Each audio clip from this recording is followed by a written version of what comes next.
everybody, it's Nate with Pop's Antique Tractors. Just finished up the episode where it shows the 1926 Spoker D running, and if you haven't caught those, why, make sure you go back and look at those and see all the fun I had overhauling that tractor and finally getting it running. So my last episode is just airing right now, showing it running and driving around, so that was fun. The next thing on the agenda is I got a couple acres of wheat here that I planted around my barn, and I want to get that harvested. And the way I'm going to do it is I bought a couple 55 John Deere combines, and of course they've sat in the shed for 20-30 years without doing anything, and the mice and the rats have had their way with them. So on this episode I'll show you what I've had to do to get those combines running. So I've got two, try to get one working and have the other one a spare, I guess. So hopefully between the two of them we'll get the 2 acres of wheat cut. But I'm going to videotape this and show what it's kind of involved in getting the combines ready to go. And of course the motors weren't stuck, so that was good. But there was ignition wires and starter wires were chewed off, and so I had to redo a lot of those, put of course points and condensers in it and belts and all that good stuff. So I'll walk you through that as I get those combines running. And it's about mid-June right now. The wheat's turning, it's still green out there in spots, but I think in a couple weeks it'll be ready to harvest. So hopefully I will have the combines ready in a couple weeks. So with that, I'll show you what the combines look like. So here are the 2 combines that I'm going to be working on. The motors are not stuck, and hopefully they'll run. And if one doesn't run, maybe the other one will. So I got a backup. The one has got kind of a spring suspension on the header, and I think they must have cut soybeans with it. And the other one is just a straight wheat combine. One day, if I did get these 2 running, I could maybe put a corn head on one of them and pick some corn with one. So we're gonna see how things go, and hopefully we'll have some fun in getting these going and showing you how they used to cut wheat 50 years ago, 40, 50 years ago, whenever these combines were new. So with that, keep watching. Hopefully we'll get the wheat cut the first part of July. Number 55 combine, I'm trying to get it to run. I have had the engine run just a little bit here a couple days ago, but I need to add some fluids to it before I can run it very long. I bought this last summer from a guy in Kansas. It's got like float control on the header here. So I suppose he was picking soybeans with it. But it's not too bad shape. It was, of course, in a shed. It's probably sat for 20 years, I bet. But I had to clean out the fan. Down in there, it was all full of crap, and I stuck a bar in here and got the machine to roll, and I think once I get the motor running I can engage it, and I think it'll run and auger out all the crap that's inside of it. I did clean out the tank, cleaned out the sediment bowl, put in new gaskets up on top. It looks like they had changed oil not too much before they quit using it. The oil filter looks pretty nice.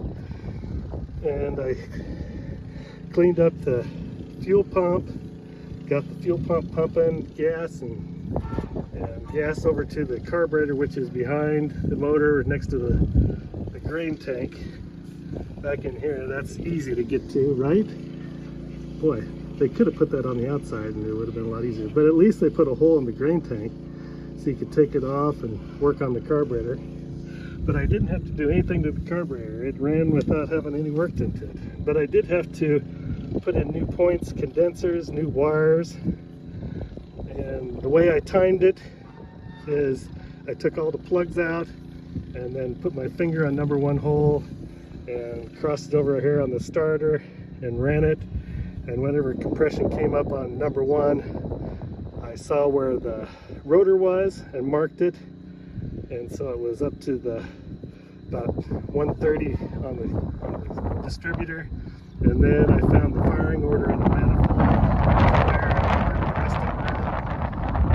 and it worked because it started up. So I've got it running. I just need to put some water in the radiator. It had about half of the antifreeze, and I found out that the lower hose down there leaks, so I'm going to have to try to get that. I replaced this one up here. It looked pretty bad, so I put a new one on that too. This one down in here looks pretty decent, so I'm not going to worry about that right now. I need to find that lower hose. And since it's leaking, I'm just going to put water in it for now. And hopefully I'll remember to put antifreeze in it before it gets cold. I'm going to do that so I can run it. I didn't have any water in it before it started before, so I didn't really worry about it. And then there was no hydraulics, so I imagine the oil's all run out of the reservoir over the years. It's seeped out the seals and the cylinders and stuff. But there's like a ceramic filter inside there. Take that off and reach down in there and clean out that ceramic filter and reinstall it and fill it back up with oil. They recommend a 30-weight motor oil that's non-detergent, so I had John Deere get me a bucket. It's 30-weight engine oil, and I don't know if it's non-detergent, but I said it was, but it doesn't say on there anywhere that it is. But anyway, that's what I'm going to use. So we'll top off the fluids, hook the battery back up and see if it'll run. Maybe lift up the head, and if it does that, I'll see if it drives, and then I'll see if the machine will roll around and try to blow out all the crap. So with that, I'll see you in a bit to see if it runs. Okay, here we're going to try to run it, see if it'll start.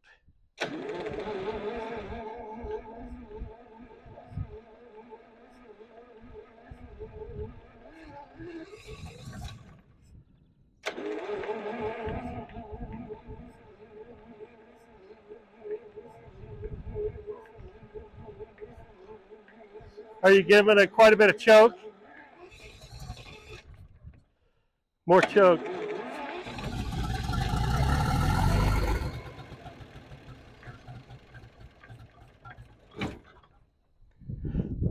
Where?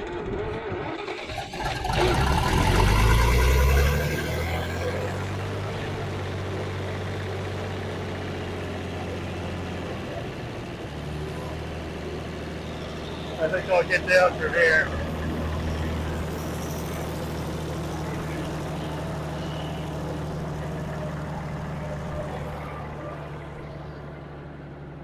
See if the head will go up.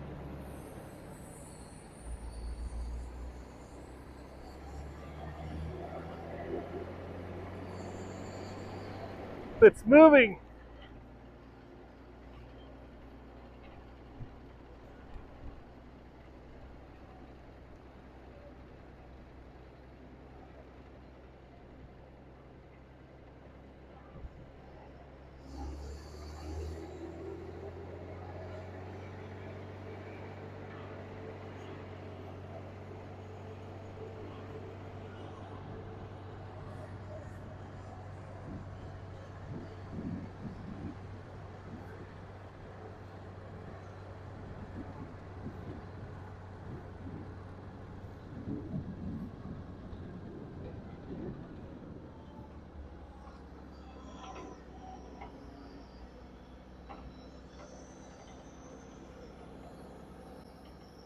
This is the maiden voyage for the separator.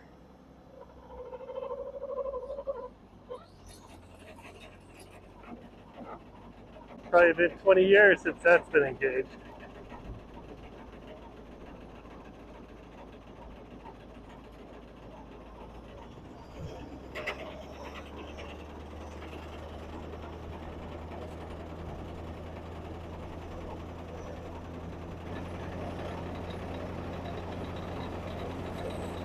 Got a little bit of knocking going on.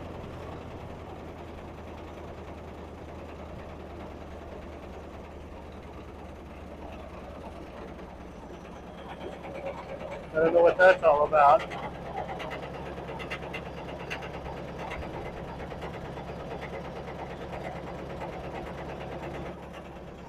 That's the temperature and the oil.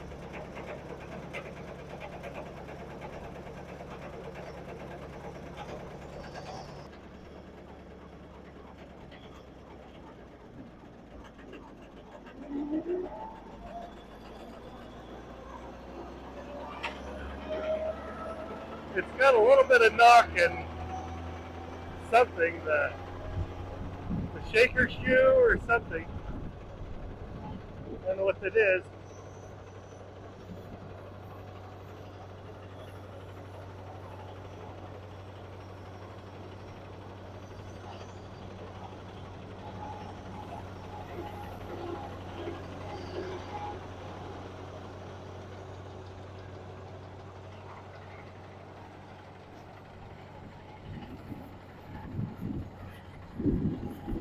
Oh, I think it's the clean grain elevator. Is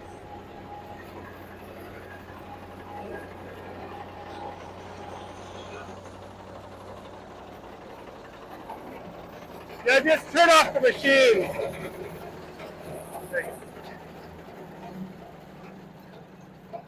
The clean grain elevator is not running, so that's what's rattling, I think. So just go ahead and drive it up.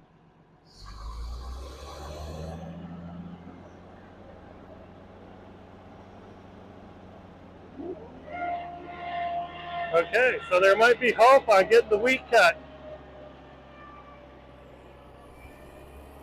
We'll go clean it up and see what we can figure out on the clean grain elevator, and maybe get a couple fan belts for it and a hose and all that good stuff, and we'll see if we can cut some wheat here in a couple weeks.